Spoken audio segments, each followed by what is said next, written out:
चलिए हम लोग रिलेटिव में एक नया टॉपिक स्टार्ट करते हैं, the condition of collision for the two particles. मतलब क्या है?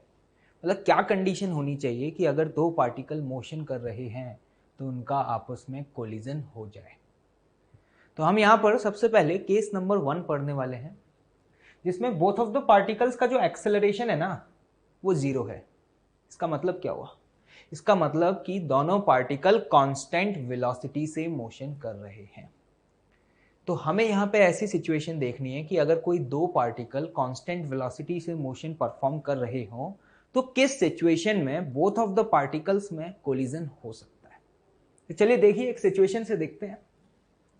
जैसे कि एक पार्टिकल 1 जो कि कांस्टेंट वेलोसिटी v1 से मूव कर रहा है और एक पार्टिकल 2 वो भी कांस्टेंट वेलोसिटी v2 से मूव कर रहा है, और ये दो पार्टिकल जिन ट्रैक्स पे मूव कर रहे हैं ना वो दोनों ट्रैक एक दूसरे के क्या हैं? म्यूचुअली परपेंडिकुलर है। और मैं आपको बता दूं कि ये जो पूरा का पूरा ट्रैक है ना वो हॉरिजॉन्टल सरफेस पर है। मतलब ये मोशन हॉरिजॉन्टल प्लेन में हो रहा है। मतलब ऐसा मान सकते हैं जैसे कि एक ये है एक्स एक्सिस और एक ये है वाई एक्सिस, और दो पार्टिकल इन परपेंडिकुलर ट्रैक्स पर कांस्टेंट वेलोसिटी से मोशन परफॉर्म करते हुए आ रहे हैं। ठीक। t इक्वल टू 0 पर पार्टिकल 1 का जो पॉइंट O से डिस्टेंस है वो L1 है, और पार्टिकल 2 का पॉइंट O से जो डिस्टेंस है वो L2 है। मतलब पॉइंट O क्या है? जहां पर ये दोनों ट्रैक क्या कर रहे हैं? इंटरसेक्ट कर रहे हैं। अब आप एक बात बताओ कि क्या कंडीशन होनी चाहिए कि पार्टिकल 1 और पार्टिकल 2 के बीच में कोलिजन हो जाए, मतलब टकरा जाए। तो हम यहां पे ये कह सकते हैं कि जितनी देर में पार्टिकल 1 पॉइंट O पर पहुंचे एग्जैक्टली उतनी ही देर में अगर पार्टिकल 2 पॉइंट O पर पहुंच गया तो कोलिजन होगा, अदरवाइज कोलिजन नहीं होगा। मतलब हम ये कह सकते हैं कि ये पार्टिकल इधर मूव कर रहा है, ये पार्टिकल इधर मूव कर रहा है, और अगर ये दोनों पार्टिकल एक साथ पॉइंट O पर पहुंचे तो डेफिनेटली कोलिजन होगा। तो ये कैलकुलेट करना आपके लिए आसान है। एक बात बताओ मुझे, पार्टिकल 1 को पॉइंट O तक पहुंचने में जो टाइम लगा उसकी वैल्यू क्या लिखोगे? डिस्टेंस डिवाइडेड बाय स्पीड, क्योंकि कांस्टेंट वेलोसिटी से मूव कर रहा है तो जो टाइम टेकन होगा वो डिस्टेंस अपॉन स्पीड लिख सकते हैं। और पार्टिकल 2 को जो टाइम लगा वो क्या लिखोगे? L2 divided by V2। तो अगर कोलिजन हो रहा है तो वो तभी पॉसिबल हो सकता है जब T1 का वैल्यू क्या हो? T2 के बराबर हो। तो हम यहां पे कहेंगे कि अगर T1 इक्वल टू T2 हुआ, मतलब L1 is divided by V1 equal to L2 divided by V2, तो डेफिनेटली कोलिजन हो जाएगा। आसान था। तो हम ये कह सकते हैं this is what the condition of collision. तो सपोज ये है हमारा मेथड नंबर 1। अब मैं आपको एक और मेथड से बताता हूं, रिलेटिव। अब जरा ध्यान से देखिएगा कि रिलेटिव के मेथड से ऐसे प्रॉब्लम्स को कैसे सॉल्व करें। तो जब भी हम रिलेटिव का कॉन्सेप्ट लगाते हैं ना तो हम क्या करते हैं, किसी भी गिवन एक बॉडी के फ्रेम से दूसरे बॉडी के मोशन को ऑब्जर्व करते हैं। जैसे कि यहां पर आपके पास दो पार्टिकल हैं, तो आप क्या करेंगे, किसी भी एक पार्टिकल के फ्रेम में जाएंगे और देखेंगे कि दूसरे पार्टिकल का मोशन कैसा है। तो जरा देखिएगा, अगर मैं बात करूं इन फ्रेम ऑफ 2, किसी भी एक के फ्रेम में चले जाते हैं, इन फ्रेम ऑफ 2, तो अगर मैं 2 के फ्रेम में गया तो मैं एज्यूम कर सकता हूं कि 2 रेस्ट पर है और 1 क्या कर रहा है? मोशन कर रहा है। तो एक बात बताना मुझे, अगर आपके सामने ये सिचुएशन होती कि एक पार्टिकल रेस्ट पर है और एक मोशन कर रहा है, तो कब कोलिजन होता? तो हम ये कह सकते हैं कि कोलिजन तभी पॉसिबल होता जब 1 का वेलोसिटी 2 के फ्रेम में इस पार्टिकल के टूवर्ड्स हो। नहीं आया समझ? अरे आसान है, देखो ध्यान से। अगर मैं ये कहूं कि 2 के फ्रेम से देख रहा हूं तो 2 रेस्ट पर है और 1 मूव कर रहा है, तो अगर 1 ऐसा लगे 2 को कि वो उसके टूवर्ड्स मूव करता हुआ आ रहा है तो कोलिजन होगा, अदरवाइज कोलिजन नहीं होगा। और ये आपको समझ में आ रहा होगा कि velocity of 1 in frame of 2 हमेशा कांस्टेंट रहेगा। क्यों? क्योंकि हम देख चुके हैं कि एक्सेलरेशन 1 और 2 का दोनों का 0 है, तो हम कह सकते हैं acceleration of 1 in frame of 2 भी क्या होगा, 0। और अगर ये 0 है तो इसका मतलब क्या है, velocity of 1 in frame of 2 क्या होगा, कांस्टेंट। कांस्टेंट होने का मतलब यह है कि अगर हम 2 के फ्रेम से 1 को देखेंगे ना, तो 1 हमेशा स्ट्रेट लाइन में मोशन करता हुआ दिखाई देगा और साथ ही साथ कांस्टेंट स्पीड भी होगी। तो अब 2 के फ्रेम से अगर 1 की वेलोसिटी इसके टुवर्ड्स आ गई तो कोलिजन हो जाएगा। तो अब हमें यही चेक करना है। तो देखो ध्यान से, अब मैथ्स है, क्या करो, हमेशा जब भी ऐसी सिचुएशन हो ना, तो पहले एक लाइन ड्रॉ करो उन दो पार्टिकल को ज्वाइन करने वाली। और सपोज ये लाइन जो है ना वो एंगल बना रहा है यहाँ पे हॉरिजॉन्टल लाइन के साथ, कितना, अल्फा। एक बात बताओ कि अल्फा की वैल्यू निकाल सकते हो? अगर ये डिस्टेंस तुम्हें पता है L2 और ये डिस्टेंस तुम्हें पता है L1, तो बताओ tan अल्फा की वैल्यू क्या लिखोगे इस ट्राइंगल में? तो tan alpha is equals to L2 divided by L1। Clear? अब मैं तुमसे कहूं कि ये बता करो कि ये जो वेलोसिटी वेक्टर है ना वो हॉरिजॉन्टल के साथ कितना एंगल बना रहा है। तो देखना, अगर हम 2 के फ्रेम में गए तो 2 का वेलोसिटी नीचे था, तो जिसके हम फ्रेम में जाते हैं उसके वेलोसिटी वेक्टर को रिवर्स करके ऐड कर देते हैं। तो अगर हम 2 के फ्रेम में गए तो हम कह सकते हैं 2 का वेलोसिटी वेक्टर उल्टा करके इसमें ऐड कर दो। तो जरा ध्यान से देखना, मैं कह सकता हूं कि 2 के फ्रेम में 1 का वेलोसिटी वेक्टर एक ये हो गया और एक ये ऊपर आ गया v2। ये कैसे आया, समझ आ रहा है? इसको उल्टा करके ऐड कर दिया और इन दो का जो रिजल्टेंट आएगा वो क्या देगा, velocity of 1 in frame of 2। अब सपोज ये जो वेलोसिटी वेक्टर है ना वो हॉरिजॉन्टल लाइन के साथ बीटा एंगल बना रहा है, तो बताओ यहां पे tan बीटा का वैल्यू क्या लिखोगे? तो देखो tan बीटा क्या होगा, परपेंडिकुलर अपॉन बेस। तो बताओ यहां tan बीटा, ध्यान से देखना, tan beta is what, v2 divided by v1। ये आ गया। अब बताओ कोलिजन कब होता था?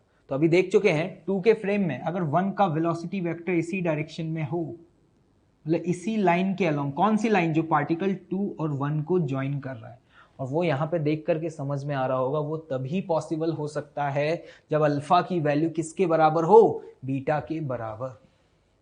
क्योंकि अगर velocity of 1 in frame of 2 beta और ये लाइन जो एंगल बना रहा है वो अल्फा, ये दोनों बराबर हुए तो डेफिनेटली कोलिजन हो जाएगा। तो यहां से अगर tan अल्फा को tan बीटा के बराबर करूं तो बताना वैल्यू क्या लिखोगे, L2 upon L1 is equal to V2 upon V1। और यहां से मैं लिख सकता हूं क्या, L2 divided by V2 is equal to L1 divided by V1। ये कंडीशन देखो क्या सेम आ रहा है, बिल्कुल सेम आ रहा है। तो देखो ये है कॉन्सेप्ट रिलेटिव का। अब थॉट ये आता है कि ये मेथड हम क्यों अप्लाई कर रहे हैं, जब हमने बहुत आसानी से मेथड 1 से कैलकुलेट कर लिया, then why there is need to use this method 2। तो देखिएगा अभी हम आगे जब न्यूमेरिकल्स को सॉल्व करेंगे ना, तो रिलेटिव का कॉन्सेप्ट हमारे लिए बहुत आसान होता है, क्योंकि यहां आपको कुछ नहीं करना। यहां आपको क्या करना होगा, बस एक के फ्रेम में जाके दूसरे के वेलोसिटी वेक्टर को देखना है। अगर उसका velocity vector towards the particle आ गया तो कोलिजन होगा, अदरवाइज कोलिजन नहीं होगा। तो ये मेथड हमारे लिए काफी यूजफुल है। क्लियर? तो चलिए अभी इस स्टेटमेंट को नोट डाउन करते हैं। ओके, चलिए अब डेफिनेशन लिख लेते हैं कंडीशन ऑफ कोलिजन की क्या है। If velocity of one particle with respect to other particle is towards the particle then collision will occur. अभी हम देख भी चुके हैं, अगर एक पार्टिकल की वेलोसिटी दूसरे पार्टिकल के फ्रेम में उसके टुवर्ड्स होगी तो कोलिजन होगा। क्लियर? चलिए अब एक क्वेश्चन सॉल्व करते हैं। देखिएगा, दो पार्टिकल हैं 1 और 2।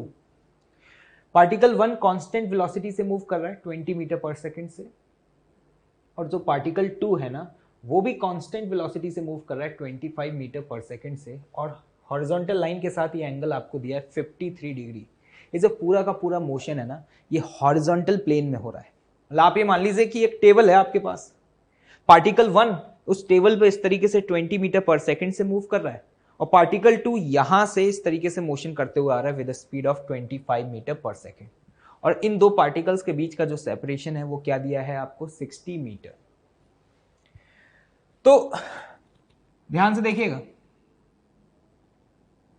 अगर कोलिजन होगा तो इस किसी पॉइंट पे होगा, मान लो इस पॉइंट को मैं P बोल दूं, और पॉइंट P पर कोलिजन तभी हो सकता है जब जितनी देर में पार्टिकल 1 पॉइंट P पे पहुंचे, अगर एग्जैक्टली उतनी ही देर में पार्टिकल 2 भी पॉइंट P पर पहुंच जाए।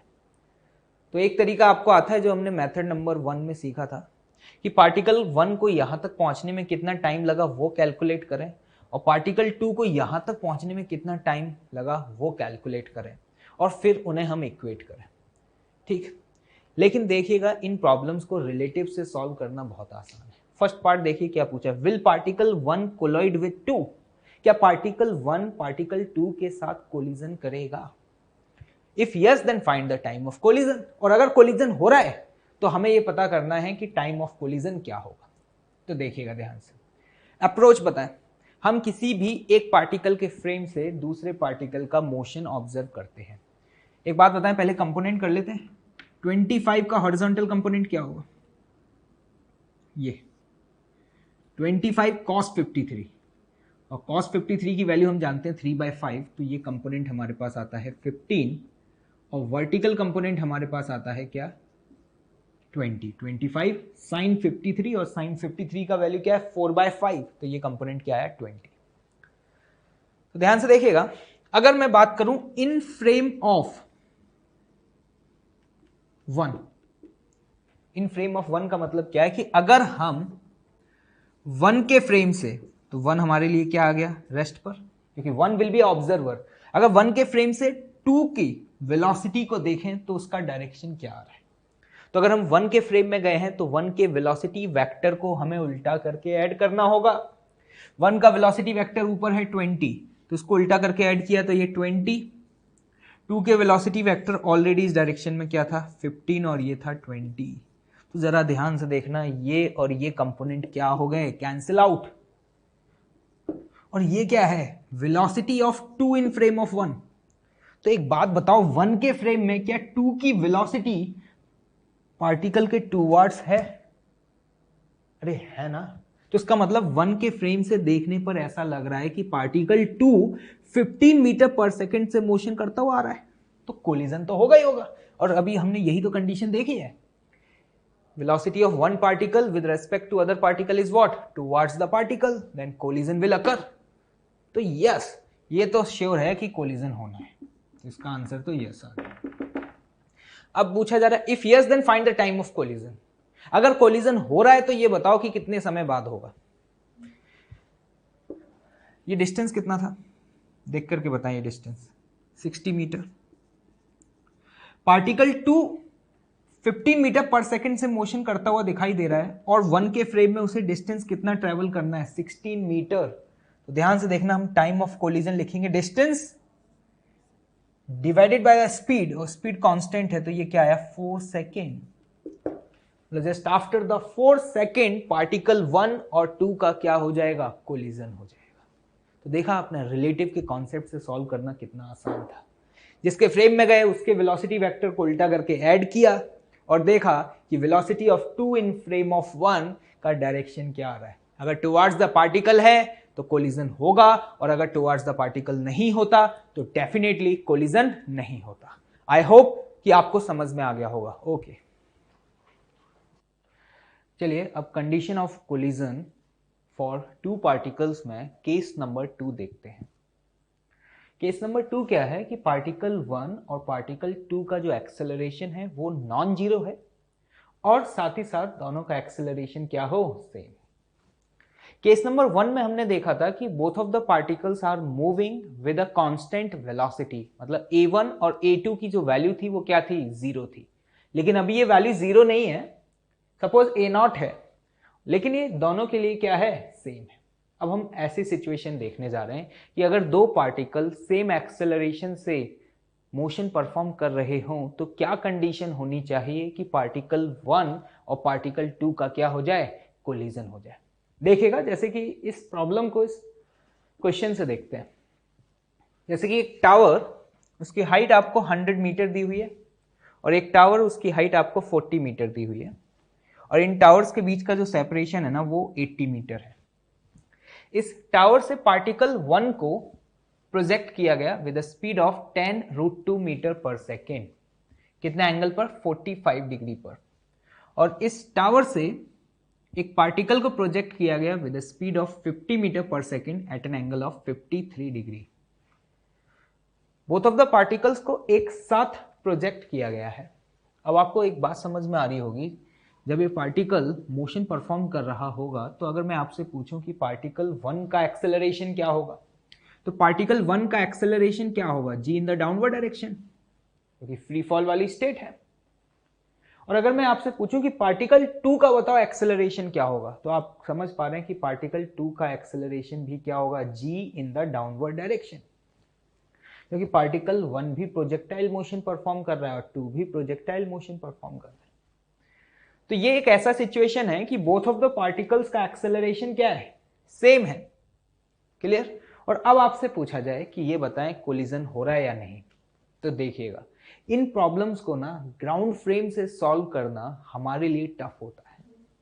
इन प्रॉब्लम्स को हम रिलेटिव के अप्रोच से बहुत आसानी से सॉल्व कर सकते हैं। जरा देखिएगा, मैं अगर आपसे ये पूछूं कि ये बताओ कि acceleration of 1 in frame of 2 क्या होगा, this is what acceleration of 1 minus acceleration of 2।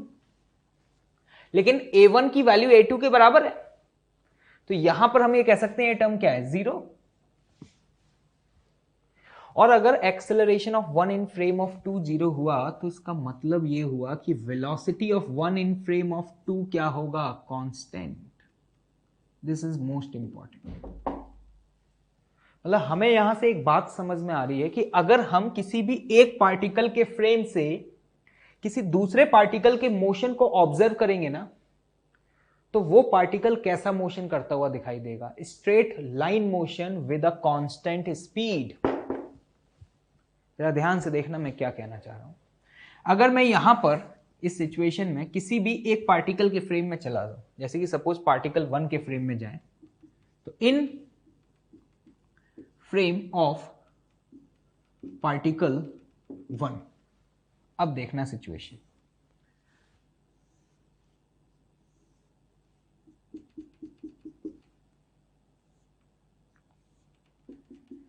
Particle 1 के फ्रेम में गए, पार्टिकल 1 क्या आ गया?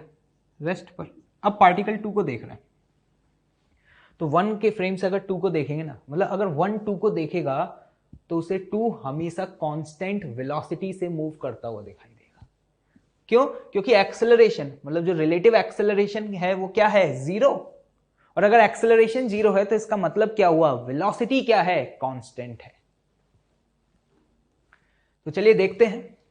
अब हम पार्टिकल 1 के फ्रेम से 2 को देख रहे हैं, तो 2 कांस्टेंट वेलोसिटी से मोशन करता हुआ दिखाई देगा और हमसे क्वेश्चन में पूछा जा रहा है कि बताओ कोलिजन होगा या नहीं। तो ये हम देख चुके हैं। कोलिजन कब होता था? जब एक पार्टिकल की वेलोसिटी दूसरे पार्टिकल के टूवर्ड्स होती थी तो कोलिजन होता था, अदरवाइज कोलिजन नहीं होता था। तो देखते हैं वो कैसे चेक करें। तो क्या करो, पॉइंट 1 और 2 को ज्वाइन करने वाले एक लाइन ड्रॉ करो। सपोज ये लाइन हॉरिजॉन्टल सरफेस के साथ जो एंगल बना रहा है ना वो अल्फा है। क्या आप अल्फा की वैल्यू कैलकुलेट कर पाओगे? देखो कैसे कैलकुलेट करोगे। tan अल्फा बराबर क्या लिखोगे? Perpendicular by base. ये लेंथ पता चल जाए और ये हमें पता है, ये 40 है, ये 100 है, तो बताओ ये लेंथ क्या होगी? 100 minus 40 and this is what? 60 metre. और ये लेंथ क्या होगी? 80 मीटर। क्लियर? तो यहां पर tan अल्फा की वैल्यू हम क्या लिखेंगे? ध्यान से देखना, tan alpha is equal to perpendicular by base and this is what? 3/4। मतलब यहां से अल्फा की वैल्यू आती है 37 डिग्री। अल्फा क्या है? अल्फा वो लाइन जो पार्टिकल 1 और 2 को ज्वाइन करते हुआ हॉरिजॉन्टल के साथ बना रहा है ना, वो एंगल है। ये क्यों कर रहे हैं अभी समझ आ जाएगा। अब देख लेते हैं वेलोसिटी वेक्टर कि velocity of 2 in frame of 1 का डायरेक्शन क्या आ रहा है। मतलब velocity of 2 in frame of 1 जो है वो हॉरिजॉन्टल सरफेस के साथ कितना एंगल बना रहा है। तो क्या करें, पहले तो हमें वेलोसिटीज निकालनी होंगी। तो ध्यान से देखना, tan√2 का हॉरिजॉन्टल कंपोनेंट क्या होगा? 10 10√2 cos 45 और cos 45 का वैल्यू 1/√2, तो ये वैल्यू क्या आ गई 10। सिमिलरली ये वाली वैल्यू क्या आएगी 10√2 sin 45 और sin 45 का वैल्यू 1/√2, तो ये वैल्यू भी क्या आ गई 10। क्लियर। सिमिलरली अगर मैं 50 के कंपोनेंट करूं तो हॉरिजॉन्टल कंपोनेंट क्या होगा 50 cos 53 और cos 53 का वैल्यू 3/5, तो देखो हॉरिजॉन्टल कंपोनेंट आया 30 और वर्टिकल कंपोनेंट क्या आया 40। और ये हम देख चुके हैं जब भी हम किसी भी पार्टिकल के फ्रेम में जाते हैं तो उसके वेलोसिटी वेक्टर्स को रिवर्स करके ऐड कर देते हैं। तो अगर मैं पार्टिकल 1 के फ्रेम में गया तो उसका जो हॉरिजॉन्टल कंपोनेंट 10 इस डायरेक्शन में है, इसे उल्टा करके ऐड कर दूंगा। तो अगर उल्टा करके सी में 10 ऐड कर दूंगा तो देखना ही कंपोनेंट क्या हो जाएगा 40। और अगर मैं वर्टिकल कंपोनेंट की बात करूं, इसको उल्टा करके अगर मैं इसमें ऐड करूंगा तो 40 ऊपर है और 10 अगर मैं डाउनवर्ड डायरेक्शन में ऐड करूंगा तो 40 - 10 ये क्या हो जाएगा 30। तो जरा ध्यान से देखना, मैं ये कह सकता हूं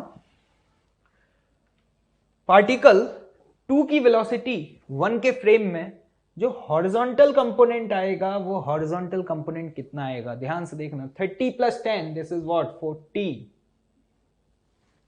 और वर्टिकल कंपोनेंट क्या आएगा 40 ऊपर है 10 नीचे है, वर्टिकल कंपोनेंट आपका आएगा 30। और सपोज ये वेलोसिटी वेक्टर हॉरिजॉन्टल लाइन के साथ कितना एंगल बना रहा है बीटा, तो बताओ यहां पे 10 बीटा की वैल्यू क्या लिखोगे 10 beta is 30/40 and this is what 3/4, मतलब बीटा इज 37 डिग्री। क्या अल्फा की वैल्यू बीटा के बराबर आ रही है। हाँ, और ये हम देख चुके हैं कि अगर आप एक पार्टिकल के फ्रेम से दूसरे पार्टिकल का मोशन ऑब्जर्व कर रहे हैं और अगर उसका वेलोसिटी वेक्टर मतलब velocity of 2 in frame of 1 particle के टुवर्ड्स आ जाए तो कोलिजन होगा। तो यहां से देख करके समझ में आ रहा है कि पार्टिकल 2 पार्टिकल 1 के साथ कोलिजन करेगा। तो इसका आंसर हम बोल सकते हैं क्या आ गया यस। नहीं आया समझ, क्लियर। तो ये खास बात है, मैं आपको बताया था ना कि रिलेटिव के कॉन्सेप्ट से ना प्रॉब्लम्स को सॉल्व करना बहुत आसान हो जाता है, क्योंकि आपको यहां पे देख करके समझ में आ रहा है कि ये पार्टिकल कांस्टेंट वेलोसिटी से मोशन नहीं कर रहे हैं, ड्यूरिंग द मोशन इनकी वेलोसिटी लगातार चेंज हो रही है। लेकिन जब आप एक पार्टिकल के फ्रेम से दूसरे पार्टिकल का मोशन देखते हैं ना तो वो ऐसा लगता है जैसे कि वो कांस्टेंट वेलोसिटी से मूव कर रहा है। ऐसा क्यों हो पा रहा है, क्योंकि यहां पर रिलेटिव एक्सेलरेशन क्या है 0 है। अब सपोज यहां पर आपसे एक और पार्ट पूछा जा सकता है कि अच्छा ठीक है कोलिजन हो रहा है तो ये बताएं कि कितने समय बाद कोलिजन होगा। तो देखना काफी आसान हो गया हमारे लिए। सिचुएशन ये है कि एक पार्टिकल रेस्ट पर है और एक पार्टिकल मोशन कर रहा है, इसकी वेलोसिटी का मैग्नीट्यूड क्या आएगा। तो आप ध्यान से देखें हॉरिजॉन्टल कंपोनेंट 40 है और वर्टिकल कंपोनेंट 30 है, तो मैं कह सकता हूं V21 का जो मैग्नीट्यूड होगा उस मैग्नीट्यूड की वैल्यू होगी स्क्वायर रूट ऑफ 30 का स्क्वायर प्लस 40 का स्क्वायर, और ये वैल्यू यहां से क्या आएगी 50। मतलब ये पार्टिकल इस डायरेक्शन में कितनी वेलोसिटी से मूव करता हुआ दिखाई देगा 50 मीटर पर सेकेंड से। और इसको डिस्टेंस कितना चलना है ये डिस्टेंस, क्या आप ये डिस्टेंस कैलकुलेट कर सकते हैं। ये 60 और ये 80, तो बताओ ये डिस्टेंस क्या होगा, पाइथागोरस लगा सकते हैं। तो मान लेते हैं ये डिस्टेंस जो है वो डिस्टेंस है हमारा कितना d। तो देखते हैं d की वैल्यू क्या आएगी, बताओ क्या लिखोगे पाइथागोरस स्क्वायर रूट ऑफ 60 का होल स्क्वायर प्लस 80 का होल स्क्वायर। तो ये वैल्यू यहां से आती है आपकी 100 मीटर और ये था मीटर पर सेकेंड। मतलब 100 मीटर डिस्टेंस चलना है कितनी स्पीड से 50 मीटर पर सेकेंड से। तो what will be the time of collision, तो हम यहां पे बता सकते हैं कि टाइम ऑफ कोलिजन होगा distance divided by the speed and the speed is what 50। तो ये वैल्यू कितनी आती है 2 सेकेंड्स। मतलब 2 सेकेंड के बाद पार्टिकल 1 और पार्टिकल 2 का क्या हो जाएगा कोलिजन हो जाएगा। और ये हम देख भी चुके हैं कि जो टाइम है वो तो फ्रेम से क्या होता है इंडिपेंडेंट होता है। और अब हमारे पास टाइम आ गया है तो अब यहां पर हम कोई भी पैरामीटर कैलकुलेट कर सकते हैं। मतलब सपोज आपसे ये भी पूछा जा सकता था कि जहां पे कोलिजन होगा उस पॉइंट के कोऑर्डिनेट क्या होंगे। तो आपको अगर टाइम पता है तो आप बहुत आसानी से कैलकुलेट कर सकते हैं कि इतनी देर में ये पार्टिकल की पोजीशन पर पहुंच जाएंगे।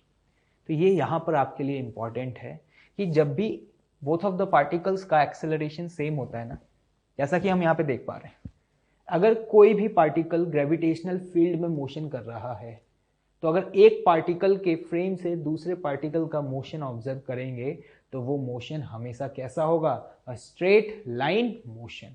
क्लियर? ओके, चलिए एक और न्यूमेरिकल देखते हैं। एक टावर जिसकी हाइट 50 मीटर है, वहां से पार्टिकल ए को हॉरिजॉन्टल डायरेक्शन में प्रोजेक्ट किया with the speed of 10 metre per second. एक टावर जिसकी हाइट 40 मीटर है, यहां से पार्टिकल बी को प्रोजेक्ट किया है at an angle of 37 degree, लेकिन इस केस में पार्टिकल की स्पीड नहीं दी हुई है, और इन दो टावर के बीच का जो सेपरेशन है ना, ये आपको 20 मीटर गिवन है। ये सिचुएशन है। क्वेश्चन क्या है? Find the value of v so that particles collide in the mid air. क्या पूछा जा रहा है कि v का वैल्यू बताएं कि ये दोनों पार्टिकल हवा में एक दूसरे के साथ कोलिजन करें। तो बताएं इन प्रॉब्लम्स को हम ग्राउंड फ्रेम से सॉल्व करना प्रेफर करें या फिर रिलेटिव से। आप ये जानते हैं कि पार्टिकल ए का एक्सेलरेशन भी g डाउनवर्ड डायरेक्शन में है, और पार्टिकल बी का एक्सेलरेशन भी during the motion g downward direction में है। अगर आप किसी भी एक के फ्रेम में दूसरे का एक्सेलरेशन निकालेंगे, जैसे कि अगर मैं आपसे कहूं कि ये बताएं कि b का एक्सेलरेशन a के फ्रेम में क्या होगा, तो ये क्या आएगा? 0।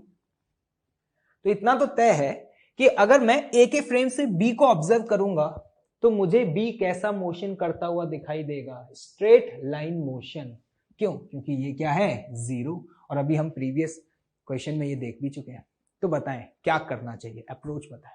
किसी भी एक पार्टिकल के फ्रेम में जाए, किसके फ्रेम में जाना चाहिए? ए या बी? किसी के में भी चले जाते हैं। तो चलिए ए के फ्रेम से सॉल्व करते हैं, इन फ्रेम ऑफ ए। अगला स्टेप क्या होता है? ए के फ्रेम में हम v का वेलोसिटी देखते हैं क्या आएगा। आपको पता है ये v है, इसका हॉरिजॉन्टल कंपोनेंट क्या होगा? v cos 37, और cos 37 की वैल्यू क्या है? 4/5। तो हॉरिजॉन्टल कंपोनेंट लिख सकता हूं 4b/5।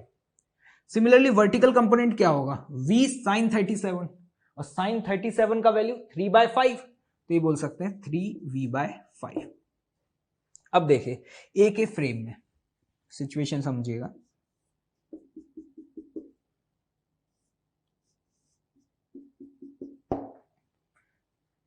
ए के फ्रेम से देख रहे हैं, मतलब ए रेस्ट पर है। क्लियर? और अगर ए के फ्रेम में गए तो ए का जो वेलोसिटी वेक्टर है उसे उल्टा करके क्या कर देंगे? ऐड कर देंगे। तो एक बात बताओ, अगर ए के फ्रेम में बी को देख रहे हो तो बी का हॉरिजॉन्टल कंपोनेंट अभी क्या होगा? 4b/5 या फिर 4b/5 प्लस 10। ये प्लस 10 क्यों लिखा है समझ में आ रहा है? क्योंकि इसके फ्रेम में जैसे ही जाओगे तो इसे रिवर्स करके इसमें क्या कर दिया? ऐड कर दिया। वर्टिकल कंपोनेंट में कोई भी फर्क नहीं पड़ेगा। क्यों? क्योंकि ए के पास कोई भी वर्टिकल कंपोनेंट नहीं है, तो वर्टिकल कंपोनेंट आज भी 3v/5 ही होगा। ठीक है, मतलब ए के फ्रेम में वेलोसिटी के दो कंपोनेंट आ गए। What will be the next step? Question में मेंशन है कोलिजन हो रहा है, तो बताओ कोलिजन होने की कंडीशन क्या होती थी? अगर मैं ए और बी इन दो पॉइंट्स को मिलाते हुए ये लाइन ज्वाइन करूं, और सपोज ये लाइन हॉरिजॉन्टल सरफेस के साथ अगर एंगल अल्फा बना रहा है, तो कोलिजन तभी हो सकता है जब बी का वेलोसिटी इस लाइन के क्या हो? अलोंग हो। मतलब ए के फ्रेम में v इस लाइन के अलोंग आता हुआ अगर दिखाई देगा तो कोलिजन होगा। क्लियर? एक बात बताएं, क्या आप यहां पर अल्फा की वैल्यू निकाल सकते हैं? बिल्कुल। कैसे? एक ये 40 है, ये 50 है, तो बताओ ये डिस्टेंस कितना हुआ? अरे कितना हुआ? 10 मीटर। और ये डिस्टेंस क्या हुआ? 20 मीटर। तो जरा इस ट्रायंगल को ध्यान से देखना, यहां पे tan अल्फा की वैल्यू क्या मैं 10 डिवाइडेड बाई 20 लिख सकता हूं? तो देखिएगा ध्यान से, tan alpha is what? 10/20 and this is 1/2। और कोलिजन कब होगा? जब वेलोसिटी वेक्टर भी इसी लाइन के अलोंग हो। तो एक बात बताएं, वेलोसिटी वेक्टर का ये एंगल इसके बराबर करेंगे तो क्या लिखेंगे? वर्टिकल कंपोनेंट 3b/5 और हॉरिजॉन्टल कंपोनेंट 4b/5 प्लस 10। तो देखिएगा यहां पर मैं tan अल्फा की वैल्यू को क्या लिख सकता हूं? 3v/5 divided by 4b/5 plus 10, और ये वैल्यू किसके बराबर होगी 1/2। ये समझ में आ रहा है मैंने क्या किया है? मैंने जो वेलोसिटी वेक्टर है वो इस लाइन के अलोंग है, इसलिए अल्फा और बीटा की वैल्यू को क्या कर दिया है, सेम कर दिया है, जैसा कि अभी तक हम प्रीवियस क्वेश्चंस में करते हुए आए थे। ठीक, तो देखते हैं इसको सॉल्व करके यहां से क्या आ रहा है। ये 2 का क्रॉस मल्टीप्लाई कर देंगे तो ये होगा 6v/5 is equal to 4b/5 plus 10। तो देखिए यहां से v का वैल्यू क्या आता है, v का वैल्यू आ रहा है 25 मीटर पर सेकेंड। क्लियर है? मतलब अगर आपको इस पार्टिकल b को 25 मीटर पर सेकेंड से प्रोजेक्ट करेंगे ना, तो a और b इन दोनों का आपस में क्या हो जाएगा, कोलिजन हो जाएगा। बहुत आसान है रिलेटिव के कॉन्सेप्ट से सॉल्व करना। क्या तरीका होता है, पार्टिकल a और b के लाइन को ज्वाइन करो, और जो वेलोसिटी वेक्टर है b का इन फ्रेम ऑफ a, अगर वो उस लाइन के अलोंग आया, मतलब a के फ्रेम से अगर b को देखें तो अगर वो उस लाइन के अलोंग मूव करता हुआ दिखाई दिया तो कोलिजन होगा, अदरवाइज कोलिजन नहीं होगा। क्लियर? ओके, चलिए अब अगला टॉपिक स्टार्ट करते हैं, calculation of minimum distance of approach. अभी तक हमने प्रीवियस टॉपिक में क्या पढ़ा, कंडीशन ऑफ कोलिजन। अब हम ऐसे प्रॉब्लम देखने जा रहे हैं कि अगर दो पार्टिकल मोशन कर रहे हैं और उनमें कोलिजन नहीं हो, तो उस सिचुएशन में हमसे पूछा जाता है कि ये बताएं कि ड्यूरिंग द मोशन उन दो पार्टिकल्स के बीच का मिनिमम सेपरेशन क्या था। चलिए इसे एक क्वेश्चन से समझते हैं। जैसे कि एक हॉरिजॉन्टल ट्रैक, ठीक, ये दोनों परपेंडिकुलर हैं। जो पार्टिकल ए है वो 9 metre per second constant velocity से मूव कर रहा है, और जो पार्टिकल ए है वो 12 metre per second constant velocity से मूव कर रहा है। ये दोनों ट्रैक हॉरिजॉन्टल सरफेस पर है, ठीक है, और परपेंडिकुलर हैं एक दूसरे के। किसी एक इंस्टेंट पर इस पॉइंट ओ से, जहां पर ये दोनों पाथ क्या कर रहे हैं, इंटरसेक्ट, ए पार्टिकल का डिस्टेंस 90 मीटर है और बी पार्टिकल का भी डिस्टेंस 90 मीटर आपको गिवन है।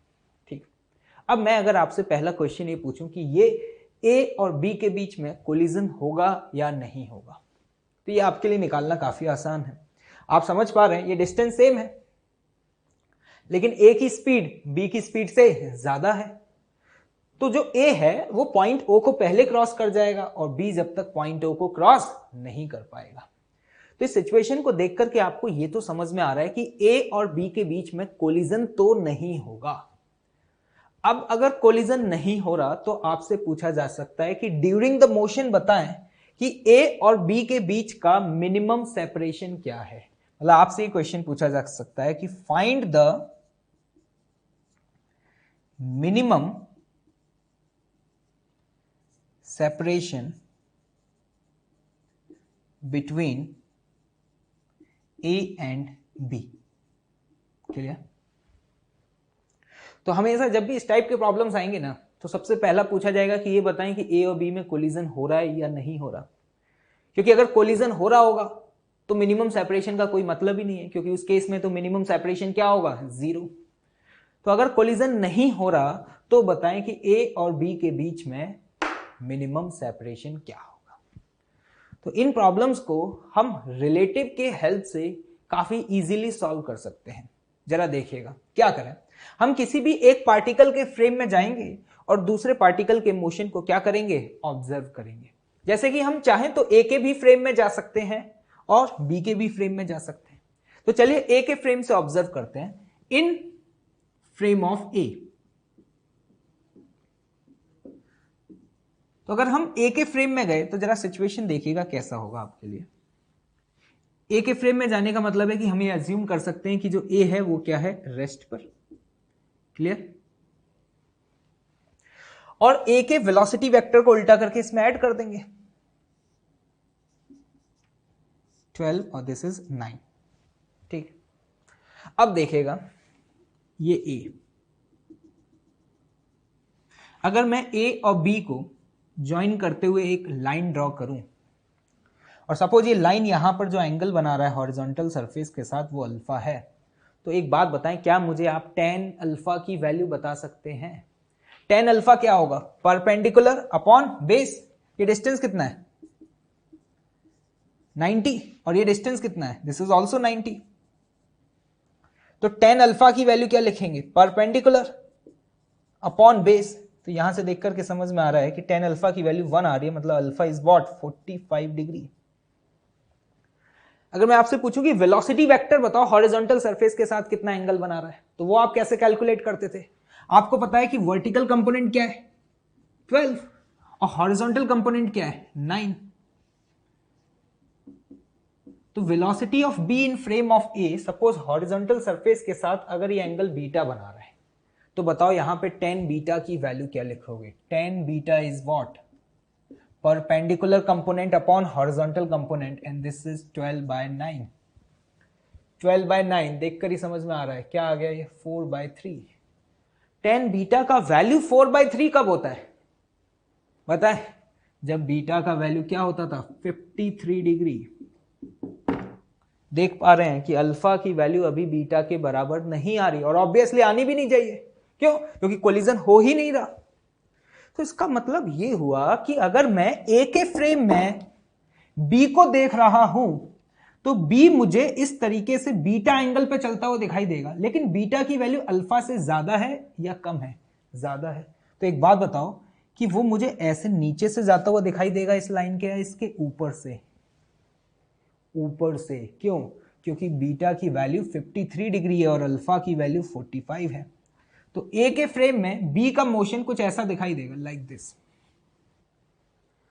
समझ में आया, मतलब ए के फ्रेम में बी इस कांस्टेंट वेलोसिटी से मूव कर रहा है इस लाइन पर। अब एक बात बताएं, आपको निकालना क्या है, मिनिमम डिस्टेंस। किसी एक पॉइंट से किसी भी लाइन पर मिनिमम डिस्टेंस क्या होता है, मिनिमम डिस्टेंस होता है दिस परपेंडिकुलर डिस्टेंस। मतलब हमें ये डिस्टेंस फाइंड करना है, this is what D minimum. समझ में आया, मतलब ए के फ्रेम में जो बी है वो इस लाइन के अलोंग मूव करता हुआ दिखाई देगा, और मुझे यहां पर मिनिमम डिस्टेंस कैलकुलेट करना है। अब मैथमेटिक्स है, एक बात बताओ ये एंगल कितना है, ये अरे कितना है 53 डिग्री, और ये कितना है 90, तो ये एंगल कितना हुआ 37 डिग्री। समझ में आ रहा है, ये एक राइट एंगल ट्रायंगल है। क्लियर, ये आपको 90 पता है। अगर ये डिस्टेंस आपको पता चल जाए ना, ये वाला, तो आप ये डिस्टेंस बहुत आसानी से निकाल पाएंगे, क्योंकि ये एक राइट एंगल ट्रायंगल बन रहा है। अब ये डिस्टेंस कैसे निकालें, मान लेते हैं कि ये जो पूरा डिस्टेंस है ना, ये पूरा डिस्टेंस है हमारा y, यहां से लेकर के यहां तक। तो इस ट्रायंगल में अगर आप ध्यान से देखें, ये tan 53, तो मैं यहां पर tan 53 डिग्री बराबर परपेंडिकुलर अपॉन बेस, मतलब क्या लिखूंगा y डिवाइडेड बाय 90। tan 53 का वैल्यू बताएं क्या होता है 4/3। तो देखो यहां से y का वैल्यू क्या आ रहा है 30, y का वैल्यू आता है 120 मीटर। मतलब टोटल ये जो डिस्टेंस है ना, ये 120 आ गया। अगर ये 120 है और ये 90 है, तो बताएं ये वाला डिस्टेंस कितना होगा, ये डिस्टेंस 120 माइनस 90, मतलब ये डिस्टेंस हमारे पास कितना आया 30 मीटर। मैं इस वाले ट्रायंगल को अलग से बना देता हूं जिससे कि आपको क्लियरली विजुअलाइज हो पाए। मतलब सिचुएशन ये है हमारे सामने,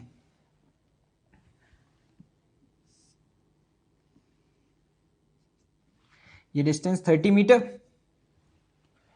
और ये हमें कैलकुलेट करना है डी मिनिमम, और ये एंगल भी निकाल चुके हैं, ये एंगल क्या है 37 डिग्री। अब काफी आसान है, एक राइट एंगल ट्रायंगल जिसमें आपको एक साइड पता है और एंगल पता है, क्या ये साइड निकाल पाएंगे, बिल्कुल। बताएं साइन 37, साइन 37 बराबर क्या लिखेंगे परपेंडिकुलर अपॉन हाइपोटेन्यूज। समझ आ रहा है, तो जरा देखिएगा ध्यान से, sine 37 is equal to D divided by what 30, और साइन 37 की वैल्यू क्या होती है 3/5, कैंसिल आउट। तो यहां से d का वैल्यू क्या आया 18 मीटर। मतलब a और b के बीच का जो मिनिमम डिस्टेंस है ना, वो मिनिमम डिस्टेंस पता है क्या होगा 18 मीटर होगा। समझ में आया कैसे सॉल्व किया। एक बार मैं फाइनली कंक्लूड कर देता हूं आप लोगों के सामने कि हमने क्या किया। हम एक के फ्रेम में गए और देखा कि b की वेलोसिटी a के फ्रेम में किस एंगल पर आ रही है। जो कि हमें समझ में आया कितना एंगल 53 डिग्री। तो हमने कहा कि ए के फ्रेम में बी इस डायरेक्शन में मूव कर रहा होगा। ये पॉइंट फिक्स है, किसी भी फिक्स पॉइंट से स्ट्रेट लाइन पर जो मिनिमम डिस्टेंस होता है वो कौन सा डिस्टेंस होता है? Perpendicular distance. तो फिर हमारा मेन ऑब्जेक्टिव ये था कि हम इस डिस्टेंस को फाइंड कर पाए, और उसके बाद तो हमने सिर्फ और सिर्फ क्या लगा दिया? मैथमेटिक्स लगा दिया। अब देखें ध्यान से, यहां पर कभी कभी एक पार्ट और पूछ लिया जाता है कि जब ए और बी के बीच का डिस्टेंस मिनिमम होगा ना, तो ये बताएं कि वो इंस्टेंट क्या होगा। चलिए इस पार्ट को देखते हैं। चलिए इसका बी पार्ट देखते हैं कि वो इंस्टेंट जब इन दो पार्टिकल के बीच का डिस्टेंस मिनिमम है वो बताएं। मतलब हमें वो टाइम फाइंड करना है जब ए और बी के बीच का डिस्टेंस मिनिमम था। देखिए वही situation, velocity of B in frame of A 53 degree के एंगल पर, ये डिस्टेंस 90 था, ये टोटल डिस्टेंस 120 था। कैसे निकालें? आपको पता है, अगर आपको ये पता चल जाए कि इसे यहां से यहां पहुंचने में कितना टाइम लगा, वही तो मिनिमम, वही तो वो इंस्टेंट होगा जहां पे डिस्टेंस क्या है? मिनिमम है। तो ये कैसे कैलकुलेट करें? अब ये मैथ्स है। एक बात बताओ, अगर ये डिस्टेंस आपको पता है और ये टोटल डिस्टेंस पता है, तो आप ये डिस्टेंस फाइंड कर पाएंगे? मान लो इस डिस्टेंस को मैंने L बोल दिया और इस डिस्टेंस को सपोज मैंने बोला L1, तो L में से अगर L1 को सब्ट्रैक्ट कर देंगे तो ये डिस्टेंस आ जाएगा। अगर आपके पास डिस्टेंस आ जाए और वेलोसिटी अगर आपके पास है, तो टाइम के लिए क्या लगाएंगे? Distance divided by speed, that will give you what? Time. Speed देख लेते हैं। आपको पता होगा इसका हॉरिजॉन्टल कंपोनेंट 9 था और वर्टिकल कंपोनेंट कितना था? 12। तो अगर मैं आपसे बोलूं कि मैग्नीट्यूड बताओ velocity of B in frame of A का क्या होगा, तो मैग्नीट्यूड कैसे निकालते हैं? 12 का स्क्वायर प्लस 9 का स्क्वायर, तो ये आ जाएगा स्क्वायर रूट ऑफ 225। क्लियर? तो यहां से देख करके समझ में आ रहा है कि जो velocity of B in frame of A है उसका मैग्नीट्यूड कितना आ गया? 15 मीटर पर सेकेंड। अब ये डिस्टेंस कैसे निकालें? ये पता है, ये पता है, क्या L निकाल पाएंगे? बताओ L की वैल्यू क्या होगी? L की वैल्यू होगी स्क्वायर रूट ऑफ 120 का होल स्क्वायर प्लस 90 का स्क्वायर। इसे आप सॉल्व कर लें, देखिएगा ये वैल्यू क्या आती है आपकी? 150 मीटर। ये टोटल डिस्टेंस आ गया। और ये डिस्टेंस अब ये आसानी से निकाल सकते हैं, ये राइट एंगल ट्रायंगल है, ये 30 है और ये एंगल 37 है। तो जो L1 की वैल्यू होगी वो देखना क्या लिखेंगे? L1 का वैल्यू मैं लिख सकता हूं 30 cos 37, और cos 37 का वैल्यू क्या होता है? 4/5। तो यहां पर 30 इंटू 4/5, तो डिस्टेंस कितना आ गया? 24 मीटर। समझ आ रहा है आप लोगों को? तो हमें कौन सा डिस्टेंस चाहिए? हमें तो ये वाला डिस्टेंस चाहिए ना, ये, क्योंकि जब ये पार्टिकल यहां से यहां पहुंचा, वही तो वो इंस्टेंट है जब टाइम क्या है? मिनिमम। सॉरी टाइम नहीं, डिस्टेंस क्या है? मिनिमम। ये वैल्यू कैसे कैलकुलेट करेंगे? Total 150 minus 24। तो देखना यहां पे मैं t की वैल्यू क्या लिख सकता हूं? 150 minus 24 divided by speed, and speed is what? 15। तो यहां से वैल्यू आ जाएगी 126/15 सेकेंड्स। तो this will be your answer. Correct? Okay, चलिए एक न्यूमेरिकल और देखते हैं। जैसे एक टावर जिसकी हाइट आपको 110 मीटर दी हुई है और यहां से एक पार्टिकल को प्रोजेक्ट किया with speed of 10√2 metre per second. कितना एंगल पर? 45 degree with the horizontal surface. इसी तरीके से एक और टावर है जिसकी हाइट आपको 40 मीटर गिवन है और यहां से एक पार्टिकल बी को प्रोजेक्ट किया है with speed of 50 metre per second और हॉरिजॉन्टल सरफेस के साथ कितने एंगल पर? 53 डिग्री के एंगल पर। और इन दो टावर्स के बीच का सेपरेशन 80 मीटर दिया हुआ है। ऐसा ही हम एक प्रॉब्लम सॉल्व कर चुके हैं जहां पर इन दो पार्टिकल्स के बीच में कोलिजन हो रहा था। कंडीशन सब कुछ वैसा ही एज इट इज, बस इस बार क्या किया है ना, इस वाले टावर का जो हाइट है ना वो चेंज कर दिया है। आप देखें उस वाले क्वेश्चन में हमने टावर का हाइट 100 मीटर लिया था, लेकिन इस बार हमने टावर का हाइट 110 मीटर कंसिडर किया है। फर्स्ट ए पार्ट क्या है? Will particle A collide with B? First part में पूछा जा रहा है क्या ए का बी के साथ कोलिजन होगा या नहीं, और बी पार्ट क्या, if not then find the minimum separation between them. अगर ए और बी के बीच में कोलिजन नहीं हो रहा तो हमें यहां पर यह फाइंड करना है कि इनके बीच का मिनिमम सेपरेशन क्या होगा। चलिए तो देखते हैं कैसे सॉल्व करें। वही रिलेटिव का अप्रोच, हम किसी भी एक पार्टिकल के फ्रेम में जाते हैं, आइदर ए और बी। तो चलिए ए के फ्रेम से सॉल्व करते हैं। इन फ्रेम ऑफ ए,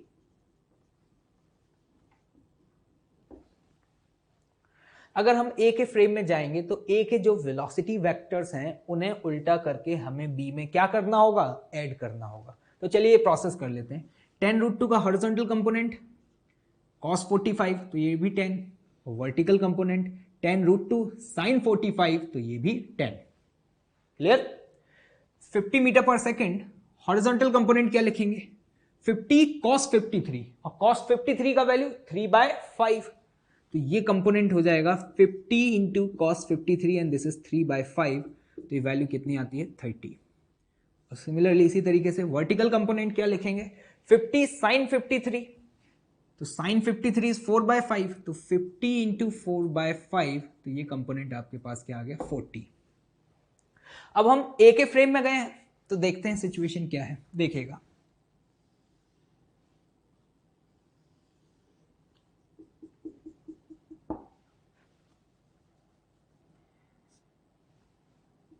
ए के फ्रेम में जाने का मतलब है कि we can assume that A is at what, rest. Clear.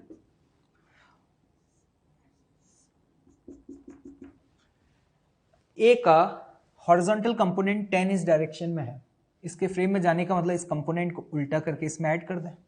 इसका ये कंपोनेंट ऑलरेडी 30 था और 10 को अगर ऐड करेंगे तो 30 + 10, तो ये कंपोनेंट क्या हो जाएगा 40। समझ आ रहा है। इसी तरीके से वर्टिकल कंपोनेंट 10 है, इसको रिवर्स करके ऐड करेंगे तो ध्यान से देखिएगा 40 ऊपर है और रिवर्स करके ऐड करेंगे तो 10 डाउनवर्ड डायरेक्शन में, तो 40 - 10, तो इसका ये वाला कंपोनेंट क्या आया 30। ये है velocity of B in frame of A के हॉरिजॉन्टल और वर्टिकल कंपोनेंट। अब सबसे पहले ये चेक तो करें कि ए और बी का कोलिजन हो भी रहा है या नहीं हो रहा है। तो क्या करें, हम क्या करते हैं, पहला स्टेप बताएं, ए और बी इन दोनों पॉइंट्स को ज्वाइन करते हुए एक लाइन ड्रॉ करते हैं। क्लियर। अब हम ये देखते हैं कि ये लाइन जो है वो हॉरिजॉन्टल सरफेस के साथ कितना एंगल बना रहा है। सपोज ये एंगल है अल्फा, तो क्या आप मुझे tan अल्फा की वैल्यू बता पाएंगे। एक बात बताएं, अगर ये 40 है और ये टोटल 110 है तो ये डिस्टेंस क्या होगा, 110 - 40, तो मतलब मैं कह सकता हूं ये जो डिस्टेंस है ये डिस्टेंस हुआ 70 मीटर, और ये डिस्टेंस आपको ऑलरेडी पता है कितना है 80 मीटर।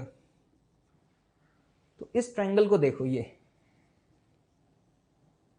इस ट्रायंगल को, tan अल्फा की वैल्यू क्या मैं 70/80 लिख सकता हूं, बिल्कुल 70/80, 0 से 0 cancel and this is what 7/8। अब देख लेते हैं कि वेलोसिटी वेक्टर हॉरिजॉन्टल सरफेस के साथ कितना एंगल बना रहा है, तो वो कैसे निकालें। वर्टिकल कंपोनेंट 30, हॉरिजॉन्टल कंपोनेंट 40, इन दोनों का रिजल्टेंट इधर है, और ये क्या है velocity of B in frame of ए।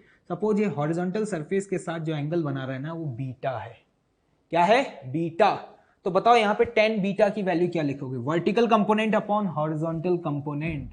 तो ध्यान से देखिएगा tan beta is 30/40 and this is what 3/4। क्या tan अल्फा की वैल्यू tan बीटा के बराबर आ रही है, क्या नहीं आ रही। इसका मतलब क्या है, इसका मतलब ए और बी में कोलिजन नहीं होगा, क्योंकि ये हमें पता है कि कोलिजन तभी होता था जब velocity of B in frame of A इस लाइन के अलोंग हो, और वो कब पॉसिबल था, जब अल्फा और बीटा की वैल्यू क्या होती, सेम होती। तो इतना तो तय हो चुका है कि ए और बी के बीच में कोलिजन नहीं हो रहा। अब हमारे पास बी पार्ट आता है कि if not then find the minimum separation. अगर कोलिजन नहीं हो रहा तो हमें मिनिमम सेपरेशन फाइंड करना है।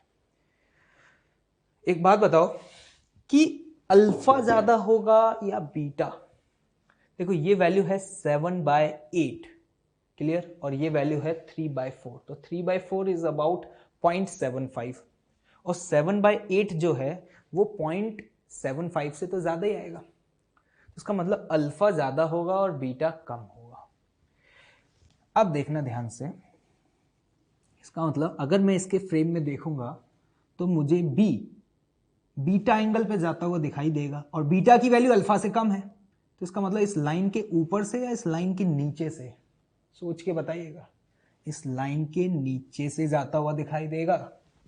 मैंने ऐसा क्यों बोला समझ में आ रहा है? क्योंकि यहां से देख करके समझ में आ रहा है कि alpha is greater than beta, और ये जो एंगल है ये एंगल क्या होगा? बीटा।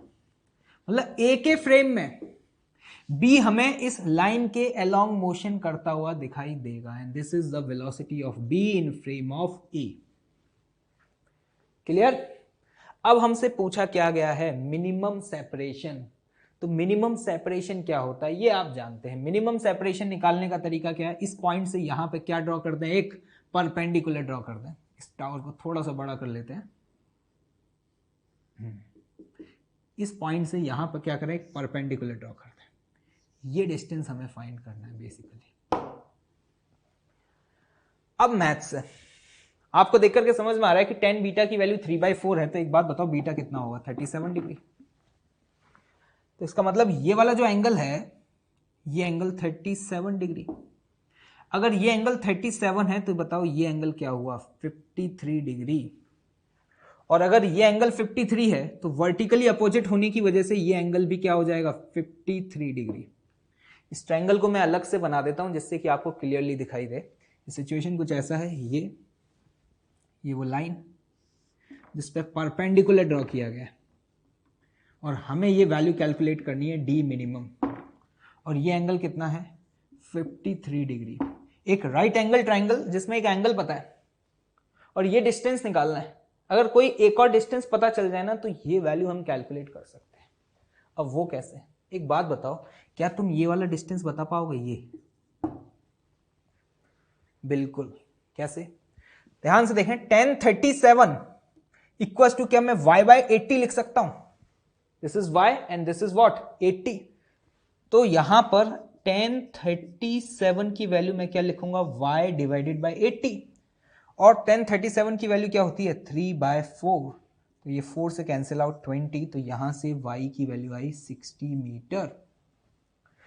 मतलब ये डिस्टेंस 60 है और ये टोटल ये डिस्टेंस कितना था? ये वाला ये अभी आपने निकाला था, ये 40 था और ये 110 था, तो ये डिस्टेंस कितना आ रहा था? 70 मीटर। तो ये डिस्टेंस 70 मीटर है और y की वैल्यू 60 आई है, तो ये 60 और ये 70, तो बताओ ये डिस्टेंस कितना हुआ? 70 माइनस 60, तो इसका मतलब ये डिस्टेंस कितना आ गया? 10 मीटर। खत्म हो गया। डी मिनिमम की वैल्यू निकालनी है, बताओ क्या लिखोगे इस ट्रायंगल में? sin 53 is equal to D divided by what? 10, और sin 53 का वैल्यू बताएं क्या होता है? 4/5। 5 से 10 कैंसिल आउट, यहां से d की वैल्यू आती है 8 मीटर। मतलब कि पार्टिकल A और B के बीच का जो मिनिमम सेपरेशन है ना, वो सेपरेशन कितना आया? 8 मीटर आया।